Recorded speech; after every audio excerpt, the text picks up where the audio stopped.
Hey there, my name is Rachel Kalaki. I'm Annie. And I'm Shelby. And welcome to the Magdala podcast. We know from experience that pornography, masturbation, and other sexual addictions are not just a guy problem. The need for women to be accompanied in their journey toward healing from addiction has gone sorely unmet, and that's why we're here. Magdala is a space where women can find hope, healing, and freedom from sexual addiction through support, community, and accountability. Here on the podcast, you'll find everything from testimonies to practical advice to discussions on how to live fully as a Catholic woman. You are not alone, and wherever you are on your journey, we welcome you to this table. Lovely. Okay, podcast intros are not my thing, so I'm just going to start talking. Sisters, it is so good to have you here. Well, let me start with an intro to all our listeners, where we've been and where we're going. If you are joining us now, you have probably already seen on the Magdala podcast that we are doing a series on identity, on the 4 strings of relational identity of, you're going to test me here, of daughterhood, sisterhood, motherhood, and I can't say spousal identity, these 4 strings of relational identity. And here today to talk about our spousal identity, I'm joined by 2 lovely sisters of life, Sister Cora Caeli and Sister Catherine Joy. Ladies, welcome to the Magdala podcast. Hey everyone, we are so excited to be with you all. Hi Annie. So thankful you guys are here. I thought just even as we begin this podcast episode and talking about spousal identity, it would be, I think, sort of helpful to share a little bit of like vocational story, which encompasses like ways you experience spousal identity. I know just even in my own story, as I was reflecting on this topic that we are going to get into today, I was discerning religious life with a specific order for about 3 years, visited them on and off for about 6 months over 3 years. And when that part of my discernment came up, it was something, almost a natural response to start to view Jesus as spouse in response to so many broken relationships. I joke that a lot of my songwriting in my high school era was very Taylor Swift-esque. It was the breakup song culture. I was experiencing a lot of heartbreak, and so I found a way to express that through music. And then I saw a shift in my music once I had a reversion to the Lord, of all my love songs then got to be shifted to the perfect man, the perfect spouse even. And so there were parts of my heart that got to resonate much more deeply with the spousal identity of Jesus more than probably the other ones. I would say something like daughterhood, we're always working on, but I'm consistently always working on. But being able to view Jesus as a spouse came sort of naturally by noticing that he was the perfect man and wasn't going to break my heart like all of these others. And after 3 years of discerning religious life, then started dating my now husband. And now I get to experience spousal identity in 2 ways. I can joke with the right crowds that I now have 2 spouses. I'm still a spouse of Christ, and I'm a spouse of my lovely husband, Andrew. And so that's a little bit of where I'm coming from, with some history of discerning being a spouse of Jesus permanently, but now being a spouse of a earthly man. So that's where I've been, but I would love to hear some of your own story of discernment, specifically in relation to like being a spouse of Jesus. That is amazing. It's so true. So I'd love to share. It's Sister Cora here, and would really love to share about, just that foundational identity, because it's true, Annie, like you're saying, it's so amazing. We're all called to that divine intimacy. We're all called to that relationship with Jesus.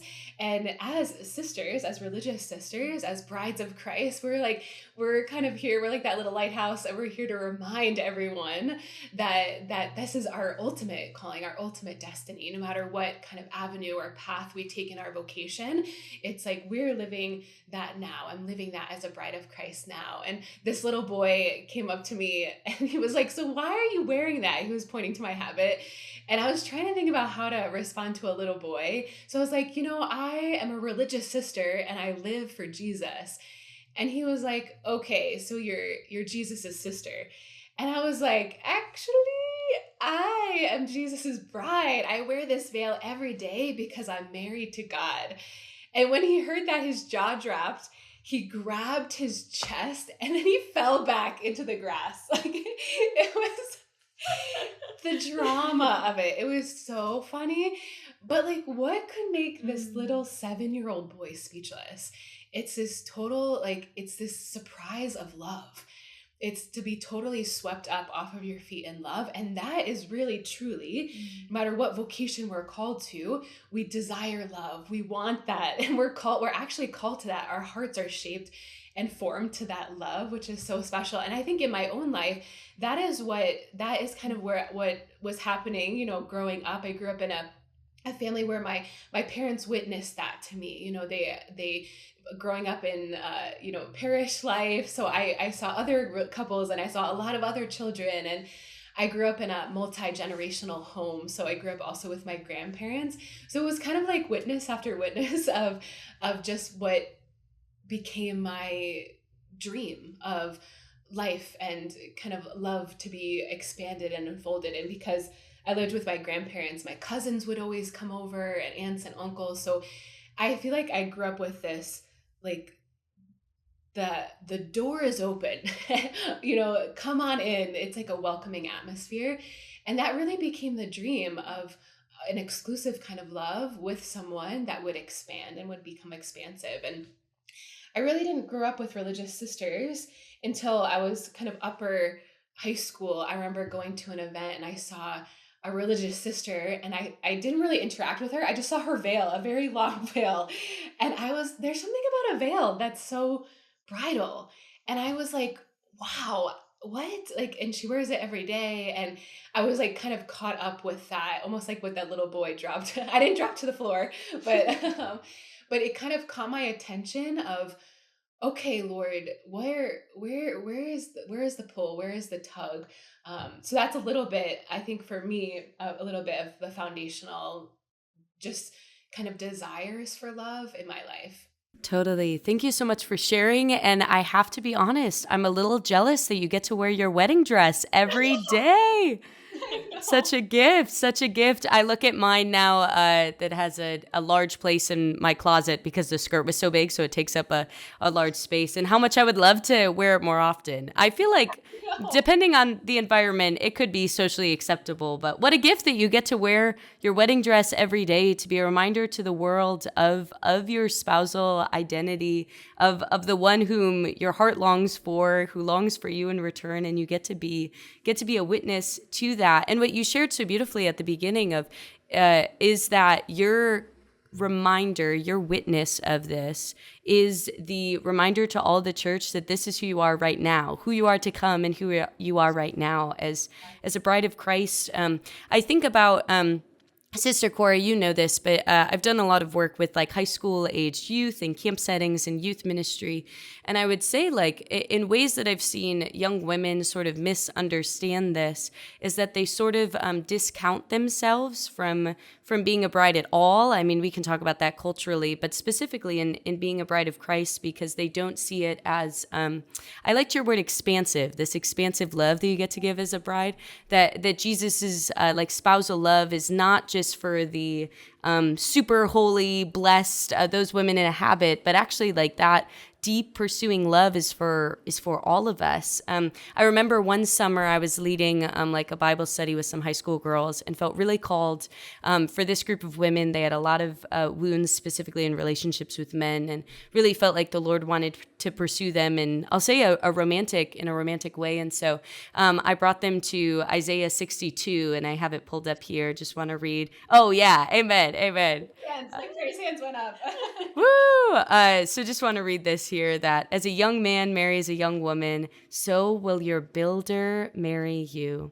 As a bridegroom rejoices over his bride, so will your God rejoice over you. And I remember this language, like I had a few girls, I didn't start off, well, I think I maybe gave the intro of like, Jesus wants to marry you sort of thing. But then the line of like the builder, like your builder, your creator wants to marry you. I remember just like eyes getting so big immediately. All the girls that really like journaling immediately were writing so many notes, so they could remember that like the Lord's love for them was that pursuing, was that intimate.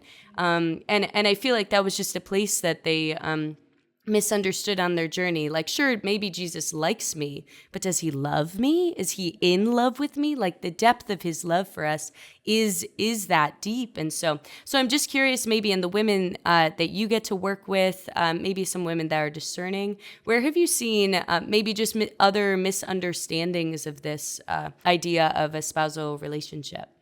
Yeah, Annie, it's so true. I think, we've all just experienced in one way or another a wounding in the femininity. Like, we're all called to love, and we're called to receive love and to give love. And in different ways that there's been wounding in the culture, wounding from either that foundational identity of daughterhood, right? Where maybe I wasn't received, or I wasn't, I wasn't seen here, forgotten, or anything, a wide range of that. And even the culture, kind of what the culture is saying, the lies that we kind of get swept up into. So I think there's from those places of kind of mistrust, or those places of wounding, fears bubble up. Fears of not being received, fears of commitment. I even saw this kind of in my own life, the tug of the culture, where my prayer life, it was like me wanting to be the architect of my own heart. And I was like scribbling the plans of like what I wanted my life to look like. And these are my plans, and this is the structure, and this is what I want, and the timeline, right? And then we present it to God, these like scribbles, and he loves, and he receives, and he smiles at these. And I just could feel in my heart as I was growing deeper in my prayer life of he would receive me, and just like, oh, girl, you have no clue what I got in store for you. But as a good father and tender father, be able to receive me. So I think I've seen that almost like in the culture, a desire to control. And this is what I want my life to look like. And then also to this performance, this achievement that often overtakes this ability to receive. So like, as I was the architect of my own heart, I had like, this white knuckle grip on the steering wheel. And, if you've got your hands gripped on the steering wheel, they're clenched closed, and I'm not able to fully receive, but instead, we need to open our hands to be able to receive. So still, even as a sister, Final Vows, sometimes I go to prayer and I physically just open my hands so that I can receive, because that's the first avenue to brideship, the first avenue to this spousal love, because it's not about me. I go from me to we when it's a brideship, right? It's another. Spousal love means communion. It means I lose myself in the other. And when we let go of that fear, let go of that control, and I'm able to receive, I'm really able to receive that deep love from the other, which makes it a spousal union, right? It makes it's that beautiful gift of commitment. So I think I've seen those fears bubble up. And I think those questions of what if I didn't check out all my options, or what if something better comes along, or what if, but God exists in reality, and he wants to kind of give that love right now in real time. So how can I open up my heart instead of grasp? How can I open up my heart to the covenant? So you can have the covenant right here, right now. It's not for like Moses thousands of years ago. The covenant is right now. Are you making that relational choice in your daily life? So beautiful. So many things I want to share to that. First thing I'll share is I wrote a song with a few other worship leaders a few years ago that was, I'll call it Wedding Vows to the Lord. And the song's title was This is Covenant. And so the chorus goes, this is covenant, here's where I commit, the promise of heaven displayed on your hands. And so the imagery of displayed on your hands, meaning the wounds in your hands, that could be almost like a symbol of the ring, but also like him extending his invitation. And that was actually the song I walked down the aisle to, was that the wedding vows to the Lord and the wedding vows to my spouse. But totally like our our covenantal relationship with the Lord, we have access to right now. That is good news. And you were describing something that I know specifically in our Magdala community with many women who go through groups, we talk about this relationship to control all the time. How much we want to control our own story, how much we want to grasp and know and be able to say, I'm the one in control of this thing. Specifically when we talk about experiencing addiction or addictive tendencies, control is a main piece of that. You feel disorder and chaos so much around you, but here's this one thing that I can try to control. Part of my other work and my background is in nutrition. So I work as a dietitian, specifically with women who struggle with disordered eating. And a lot of, again, addictive tendencies, disordered eating tendencies have to do with, I feel so out of control in all of these areas of my life. But food, here's this one thing I can control. And so that's the thing I'm going to grasp. And as you're explaining so beautifully that I think culturally, individually, we all struggle, is this release. Listeners can't see us continually grasping and ungrasping our hands, but you feel it deeply, how much I want to hold on, but how much we need to open our hands and open our hearts. The last thing I'll share to this too, like as a worship leader over many years, inviting people into, I'll say, expressive praise of the Lord. That means in our voices and with our bodies, how much we need to do with our bodies what we are also saying with our words. And so that's why it can be so impactful in times of prayer, in times of song, to try to open your hands, because all that's doing is expressing what's also going on in our heart. We do this in the Mass, that we're standing and we're kneeling and we're sitting, that each posture is representing something differently. And so how important it is that we get to do that with our own body and express that. But yes, this openness, it's so hard to be open and receptive because we want to control. It's so hard, but how important it is to open. Oh, absolutely. Just to be open. And what you're saying is reminding me just of just how important beauty is. Like you were talking about songwriting, and just a worship leader, and just like expressing your heart that way to the Lord. And I know beauty is really important in our community. Sister Catherine Joy she definitely has an eye for beauty, and in our graphics mission, and just different ways, because I think that is often a gateway to being openness. Like if really a deep part of the spousal union is being able to express our interior life. Am I able to articulate what's going on inside?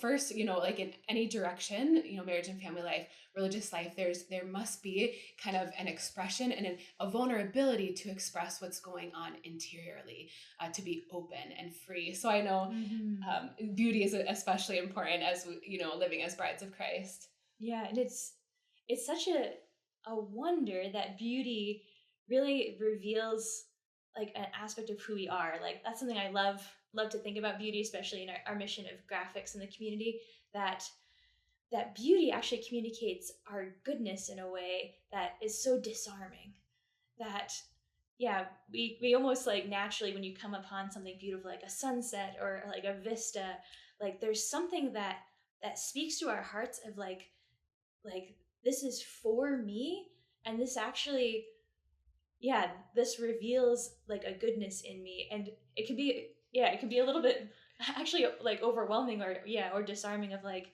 there's a call in our hearts that is like, this beauty is for me, and it counteracts the parts, the lies and the wounds of our hearts that say like, I don't deserve that, I'm not enough, like I need to earn that, I need to prove that. But beauty, it's so free. Yeah. And it unlocks our hearts to be able to like ungrasp our hands more, to receive the goodness before us and to receive the goodness that's within us. Mm-hmm.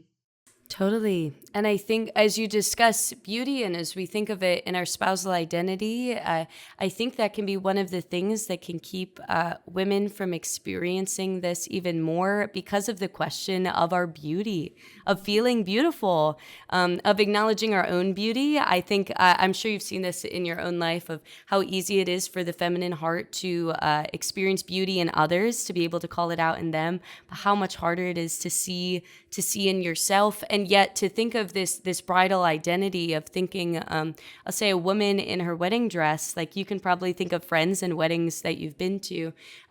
Is that not the most beautiful thing? Is it not the most beautiful moment, more than her exterior beauty, but the like interior beauty and joy that's bursting out of the bride, bursting out of the bridegroom? My favorite moment of any wedding, I'll share with you. So in my engagement, I went to 15 weddings. Don't try that at home, kids, especially an engagement. There was a lot the Lord was doing in my heart. And they were all beautiful Catholic weddings. And every single wedding that I went to, my favorite part that made me cry, hands down, is the moment of the bride walking down the aisle, not for her sake, but the moment of the eyes locking of the bride and groom. And you see the whole audience, they're looking one way, then looking back, and they're trying to catch both gazes. And the thing that I find so beautiful is what you are witnessing is the beauty of love, though they're so far away. The thing that's capturing your heart, yes, they look like physically attractive because they did their hair today and they're all dressed up, but the beauty is like just in that moment, you can feel, like the love is tangible that you can feel in the couple, this moment that their eyes are locking. And I reflect on this often when I'm going to receive Jesus in the Eucharist. Is it not the same that every time as a woman, as I'm walking down the aisle to receive my Lord, I get to be the bride walking down the aisle who's locking eyes with the groom who never takes his eyes off of me. And all I have to do to receive him is to be open my hands, open my mouth, and he comes to us internally. I think as Catholics, we get to really meditate even deeper on the spousal identity when we think of getting to receive our Lord in the Eucharist. I'm curious, just in your own like story and relationship to Jesus, his bride and spouse, like how has the Eucharist impacted, I guess, your understanding of him and his love for you and your spousal identity? Oh my goodness, Annie, absolutely. That's totally it. You've totally captured really the essence of the spousal just identity is the gaze, for the bride and the bridegroom, from the bride and her beloved to be locked in this really just like intense and special gaze, and a safe gaze. It's like safety there. I am received, I have security, I am loved, I am known. So it's really, I think that's such the essence of brideship and a spousal union, is just being stuck in the gaze and the gaze of our Lord. And Jesus, as he's come in the flesh, this is how he's chosen to reveal himself and to remain with us. I am with you always. And it's like such a peace and such a security. And I remember, in my own journey before I entered, I really received an incredible grace of just being in Eucharistic adoration, after a long journey, and really getting to know the Lord, over time, and it's unfolding our relationship, really the Lord, just feeling known in his presence. I felt like I could let all of my guards down, and I didn't have to put up the masks that I so often put up to try and be somebody for someone, to try and be perfect or to try and achieve or perform. But like literally it was like shackles down. It was like chains broken, and just the Lord receiving me as I am, and really just that deeper invitation, like, would you consider being all mine? And it's these times of silence, times in Eucharistic adoration, where I feel known. It's like him and his masculinity and me and my feminine heart just being able to be open. He's literally loved us until the end, like until the end and beyond. Like he's given his life for us. This is the feminine heart desires a love that's like, I'm going to give my life for you. Like that's what we want. We want that sacrificial love, and he's come to give that to us. So when I receive Jesus in the Eucharist, it's such a special moment that gives me literally the strength to get through this day, of community life, of the daily ups and downs of mission, all of it. It's just being in the gaze of the beloved, that we can literally do anything. We can literally do anything. When a woman knows she is loved, and understood, really, it's just that the heights are there for her. So I think in particular, our community, it's very Eucharistic spirituality, and it's so, it's so such a special blessing for us to receive Jesus every day and to adore him. Yeah, and just to add to that, you said it so beautifully, and that there's something like so true about spousal love, that it's the sharing of one's whole life. And in Jesus the Eucharist, it's like par excellence, the sharing of his whole life, the sharing of his whole being, the sharing of his whole self. And our founder, Cardinal O'Connor, would love to talk about how like the Eucharist isn't just like Christ at the crucifixion or Christ at the resurrection, but it was Christ in the manger, Christ, in the hidden years of Nazareth, that it's the whole Christ. Jesus in the Eucharist, it's the whole of himself, which encompasses the whole of his life. And so, yeah, just the radical gift each time every one of us receives the Eucharist, it's the sharing of the whole of our life, and the meeting of like the whole of my life with the whole of his life. So beautiful. You're hitting on the beauty of the gaze of the beloved and the totality of the gift. When you think of spousal love, of the language of free, total, faithful, fruitful, the one who models that and the way that we see that is Jesus in his total gift of self. And yet in response, that's our way to respond to him. And man, that is scary. That is scary to say, here's all of me. I'm holding nothing back. I am naked and exposed and vulnerable. And here is all of me. How both freeing that is and how petrifying that is at the same time. Because from our earliest wounds, we learn how to put up masks. We learn how to hide because it feels safe. And how much, I loved the language you used earlier of beauty being disarming and love being disarming. That when we truly know we're loved, that's when we're able to open up. That's when we're able to give our total gift of self. And one of the ways that we know we're loved is through that gaze you mentioned so beautifully. I keep thinking of my YouTube algorithm has been giving me a lot of shorts lately that have to do with there's one particular singer who's married, who his wife goes to like every show, and people are enamored by watching the wife watch the husband, right? So it's just this gaze of her in the crowd, just delighting in the music that he's singing and how he's performing. And so I've been watching so many of these videos, and it captures so beautifully the gaze of the beloved, how free in myself I can be when I know I'm in the gaze of the beloved. In Eucharistic adoration is the best example of this. If I know that when I'm sitting there in my mess and all the things I don't want to bring to him, and even when I'm physically there with him and I still feel like I'm hiding things from him, is he not perfectly gazing at me, locking eyes with me, never looking away, even when I look away from him? He's consistently, it's that gaze, it's that love that we experience, the spousal identity, or the spousal love of Jesus for us. Absolutely. And I feel like too, what you were saying is like that vulnerability, just that really, that it's so scary. It's like, we won't look in that one closet, Lord. Like, I'm just going to close off that one spot.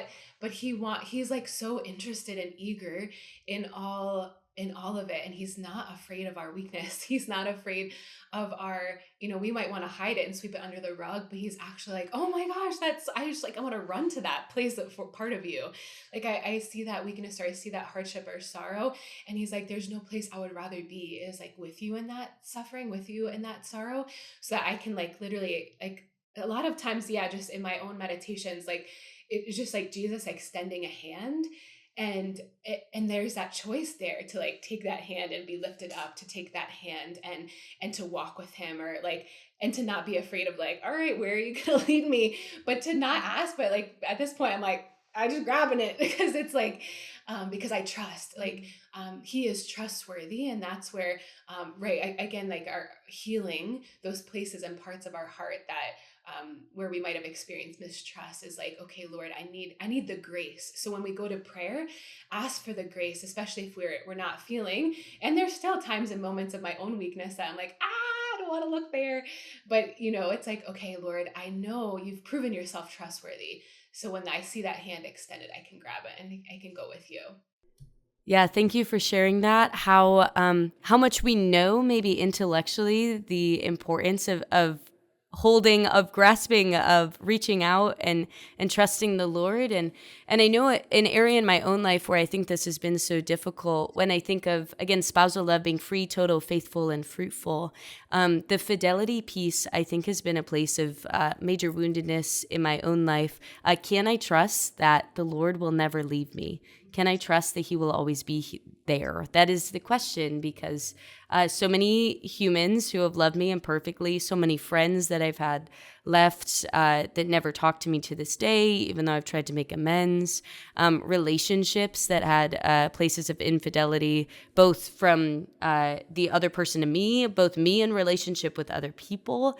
That's a huge part of my own story and sexual brokenness. And we can talk about infidelity specifically for women in the Magdala community, of struggling with pornography, masturbation, maybe having a partner who does the same, that those are real places of infidelity and being unfaithful, both in a romantic relationship to the Lord. That's one of the ways that we can look at that sin and how it ruptures or hurts us. And I think that's a piece that the Lord is consistently always reminding me in prayer. I don't know if you have mantras that like the Lord is always speaking just to your heart, but one of mine is just the line, "I'm not going anywhere." That's like the Lord's like song to my heart, of every time I feel like everything feels chaotic, these people are leaving me, this person's not present and listening to me how I want. Jesus, are you going to stay? That's the question of my heart from so many years of wounds. And his response back is always this, "I'm not going anywhere. I'm not going anywhere." That we can trust that in the spousal love of the Lord, he is faithful. He makes those vows seriously to us. Then the same way marriage is death do us part. Once we say those vows on the altar, like, you're not going anywhere. The Lord is the model of that. And that's how we can learn and receive the faithful love of the Lord. But man, it is hard to trust that he's not going to leave. And yet that's the truth. He's not going to leave. But man, it's hard. It's hard. I know, it's so true of like, yeah, of that, just that openness, that trust. Like we were saying, like in the Eucharist, he's given it all, no reserve. I'm not holding myself back. And it's like, there's a daily, literally a daily invitation to just to be open. And it's reminding me of, yeah, of just like this, especially as Sisters of Life, when we profess our final vows. It's at St. Patrick's Cathedral. And it's like so stunning, kind of throughout our formation and making our first vows and renewal of vows. And then getting to that moment of final vows of really, we're professing. And before we profess our vows, we lie prostrate on the cathedral floor. And we're literally laying down our lives. And then that when we get up from that, we're anew. I am no longer Christ, but Christ lives within me. So in all of those fears and all of those struggles and all of those sorrows and the questioning, it's like I rise, and we can each do that. I rise each morning, or I rise from each fall, and it's not me, but it's Christ who lives within me. And it's like so beautiful, those moments of final vows. Just that different elements of laying it down, of death to self, so that the Lord can live within me. The Magdala podcast is sponsored by the Catholic Theology Show, presented by Ave Maria University. The Catholic Theology Show covers themes such as the value of a Catholic higher education, religious liberty, how to pray, the philosophies of St. Thomas Aquinas, and more. Stream episodes on Apple Podcasts and Spotify, and learn more by visiting the link below. Yeah, and it makes me think, of one of my favorite parts of the Mass, where the priest breaks the host. It's right before the behold the Lamb of God. And I've just been so captivated for years by this moment that Jesus allows himself in the Eucharist, allows his heart to be broken open again, kind of imaging that moment on the cross when he allowed his heart to be pierced. And is actually then like elevated, is lifted up for us all to see broken.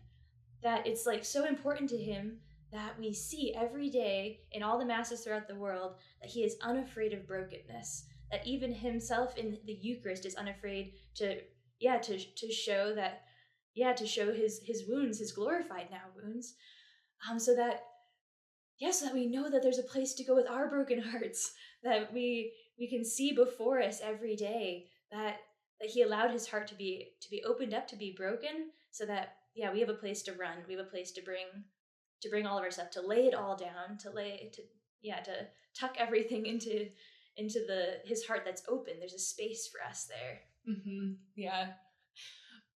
We love sharing with the women and the children that we serve and that we walk with about the Eucharist, and as they're on their journey.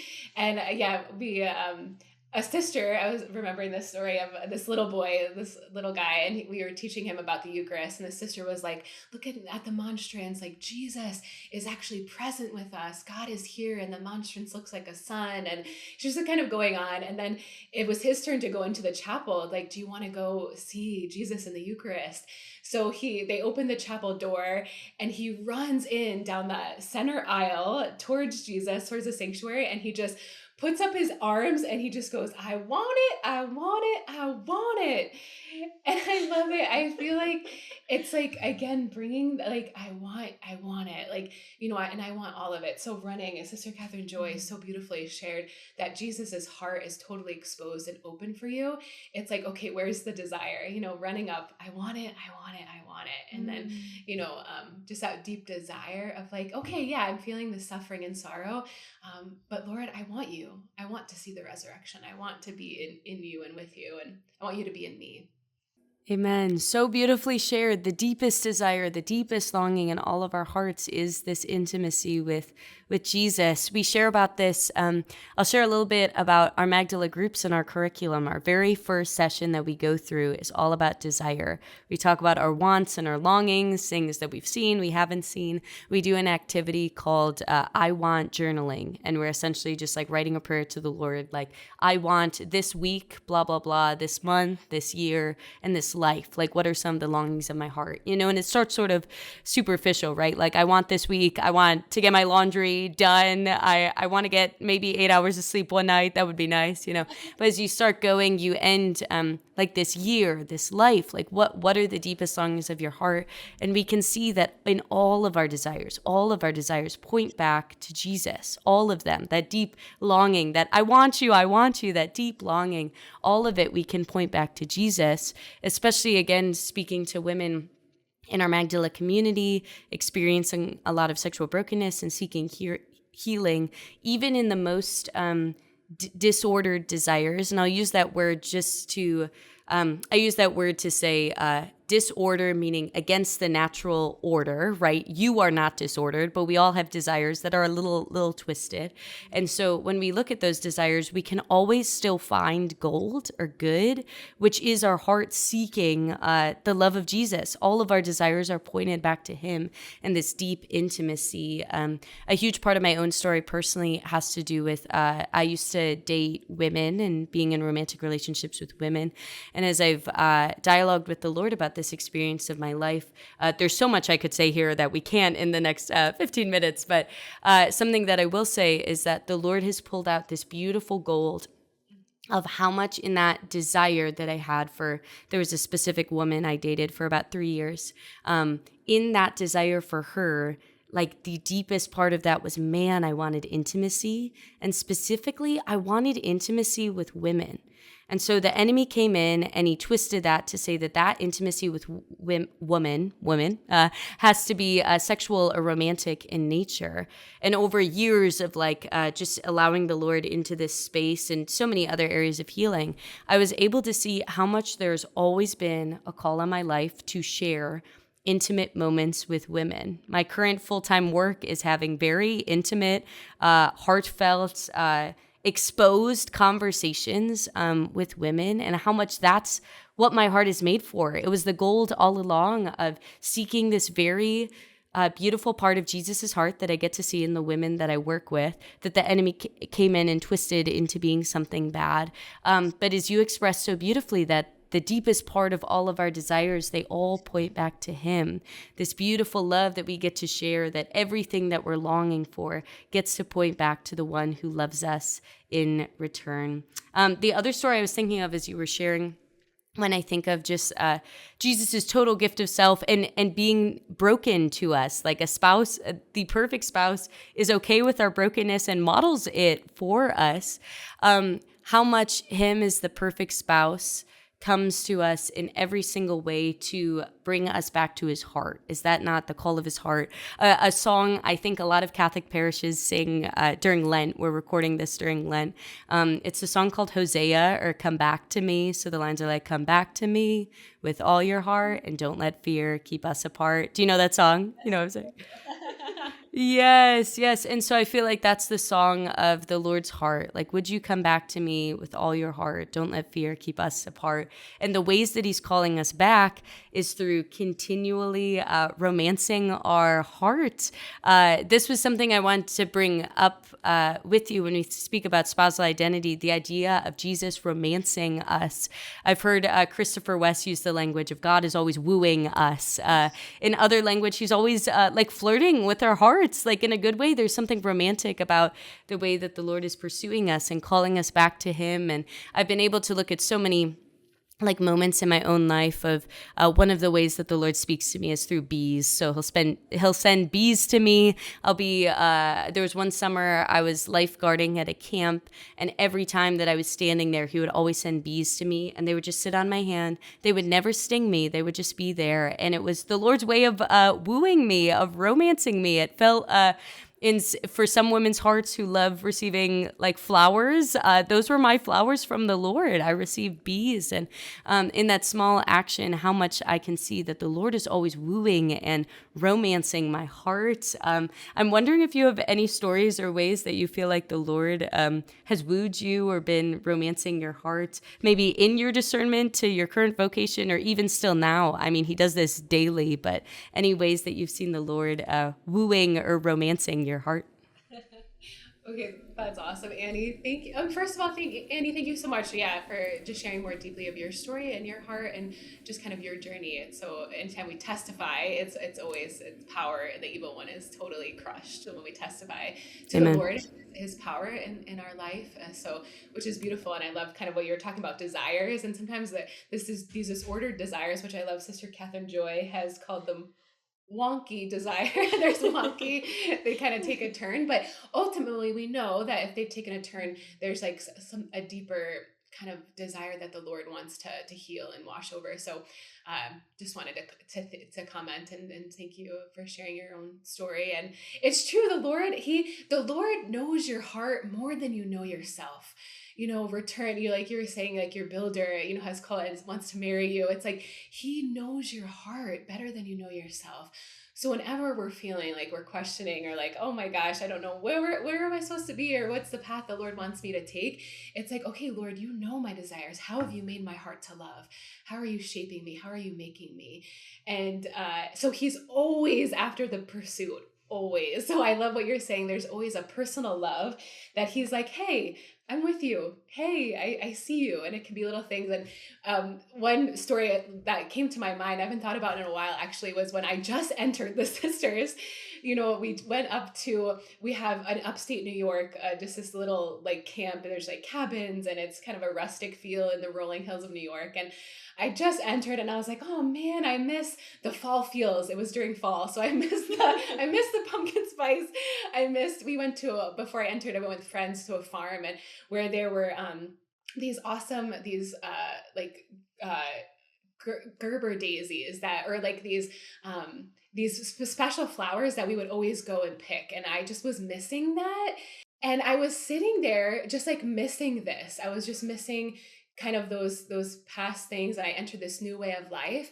And then as I was with another fellow postulant and we were walking, we decided to just go for a walk. We were like sitting around and we were just going for a walk.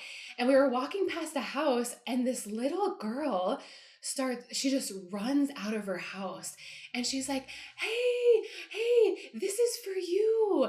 And she picked it and it was the exact flower and she gave it to me. And I was like, oh my gosh. Like I was just like staring at it and I'll never forget that moment. It was purple. It was like, and I was just like, thank you, God. This was the exact thing I was missing. And you basically gave me this like we were covenant, the sign of a covenant, like as little as a flower. And it was just like those little things that sometimes we need at different corners of our life or different turns of our life. ask for it. We need to ask. We need to be in communion with him, and he'll show up in different ways. It's so beautiful. A wise priest once told me, he was saying that if you're having a hard time like noticing or calling to mind like ways the Lord is loving you now or like caring for you, he was recommending, he was like, think of like moments today that you like were grateful, things you're grateful for today. And I found it's been like totally transformative of my heart in noticing how the Lord is loving me.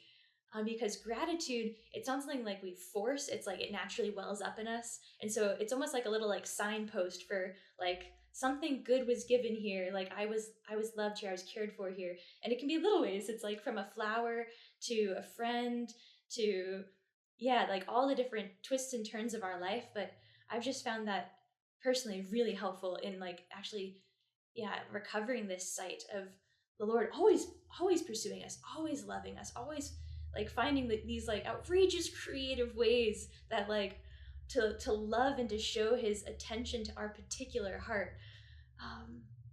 Yeah, so I just hold that out to, yeah, gratitude. It really kind of unlock this, yeah, this attentiveness to his love. So beautiful. Thank you both for sharing. I have recently been most committed than any other season of my life to the practice of doing a nightly examen.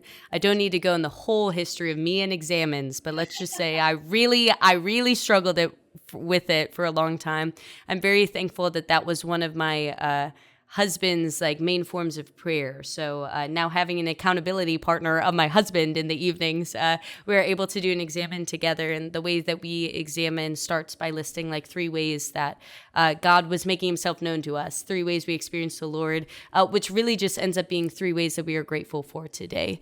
And being able to do what you just shared so beautifully, sister, of like every time that there was another gift that the Lord was giving me, he was using to woo my heart that sometimes in the moment I don't recognize, but that gift of reflection to be able to look back and have these beautiful memories, Sister Cora, like you shared, of this sweet little girl bringing you a flower, and how much even like memories of those things too. We see that even in like romantic relationships. If you keep photos of special memories with people, because it reminds our hearts of ways that the Lord has worked in the past and the ways he's going to work now, the ways that he's still pursuing our heart with this beautiful spousal love. And as we come to a close here, I can only imagine thinking of so many different women in our community listening to this, having I would say just hesitations or maybe different aches in her heart when she thinks of a spousal identity. So we have many women in our community who are single and aching for vocation or maybe discerning and looking at what that looks like. We have many women in our community too who go through groups who are dating and engaged and navigating sexuality in this new season. So they're again experiencing a spousal ache in a different way in that season. We have women in our groups who are already married that go through small group, who maybe had one idea of, I'll say, sexual intimacy, spousal intimacy, and then they get to a marriage and it's not what they first thought at first glance it was going to be. And so I can see when women think of this spousal identity, experiencing a lot of heartbreak in their own personal lives of not knowing what it is meant to be. So really, as we come to a close, I would love anything from your own heart that you would love to share with a woman in this space who might just be struggling with her identity as spouse, or this like deep intimacy and pursuit of the Lord, specifically when she hasn't seen it in her own life in the natural areas. How is she supposed to see Jesus as spouse? How is she supposed to see this as a good thing? Just curious if there's anything that you want to say to a woman in that space who might be struggling. Yes, thank you. Yeah, so much for just bringing that up, because it's real. It's real. It's the demands of love, and I'm encouraging you all to not be afraid of the demands of what this true communion is, which is this self-give, this sacrifice, and it means also the suffering, and there's the cross is involved. So it takes much courage. So I just, as anyone who's listening that is suffering or sorrowful, or there's ups and downs in the journey, is that there's ask the Lord for courage. One of our sisters, she says, turn that ache into an ask.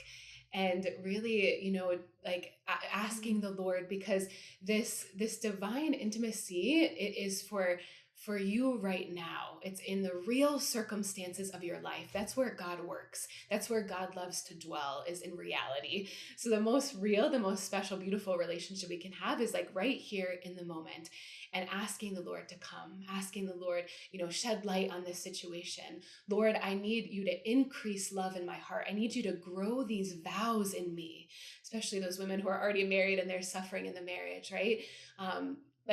I remember when I professed my vows, it was like I felt like roots were like all of a sudden were like growing in me.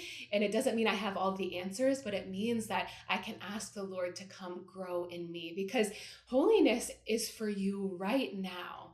It's not for 2 months from now. It's not from when you're in your big V vocation. It's like, we just learned this from the recent canonization of Saint Carlo Acutis and Saint Versati, is that neither of them were in their quote unquote vocation. They weren't priests and they weren't married, but we know that they are saints.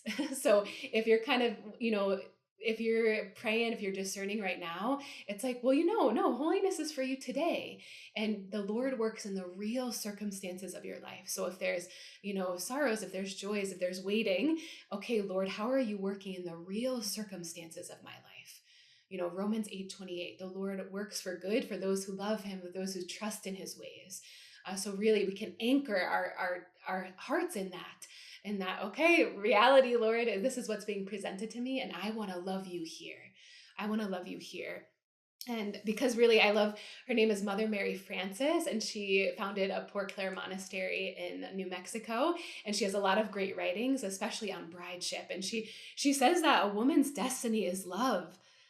When she is loved, she is most complexly herself, able to expand and unfold the riches of her being as a flower opens its full beauty only in sunlight. So I urge you, expose yourself to the sunlight and he will increase in you. What a beautiful image that hits so true to my own heart. I can share with you a photo right after this, but my own wedding dress, very specifically chosen, was white with many colored flowers in full bloom. So much of my discernment with my now husband had to do with different images in prayer of the garden of my heart. And when we first started dating, there were 2 sides to this garden, one in full bloom and one that was barren. And later revealed in many moments of prayer, the one in full bloom was like my relationship with the Lord, and the one that was barren was like relationship with man. I'd sworn off dating and marrying Jesus is the best because he's going to be the best bridegroom, and he is perfect, and my husband isn't perfect. So experiencing that ache, but it was this barren garden, and through the course of our relationship, through dating and engagement, I would go back to that garden multiple times a week, and the Lord would be sowing something new, planting something new. My now husband would be in the garden sometime helping. I would be in the garden. Things would be growing and dying, and the changes of the season. But I can say that by the time we reached engagement and I was ready to pursue really a future with this man, I got to look at the garden of my heart and see this side that was once barren and see it in bloom. That as I embraced and as I opened up all my insecurities, and I was risking myself, like I could get hurt by him, but I'm going to open up to him. I was able to see this garden in full bloom. And so it was a surprise to my husband when I walked down the aisle, but he knew the imagery of a garden. So he knew that as I walked down the aisle, he was getting not only all of me physically, but like all of my heart, like my garden, the garden of my heart was on full display and full bloom. And that is what you're describing so beautifully, the intimacy that the Lord has for all of us right now, for us to be in full bloom with him, for us to be fully alive in love with him, no matter what our vocation is or state of life right now, that he wants to reveal himself in that way. And so, sisters, thank you so much for the blessing of this conversation. Thank you for the hope that you were able to share. And for anyone listening, know that you are beloved right now as you are, as daughter, as sister, as mother, and as spouse. The Lord's heart for you is romantic and spousal, and he would stop at nothing in coming after your heart. So that is it for today on the Magdala podcast, and until next time. Thanks for listening. Check out more podcast episodes, blog posts, and how to get involved with Magdala by visiting our website, magdalaministries.org. Your love is meant to change the world. We hope to see you soon.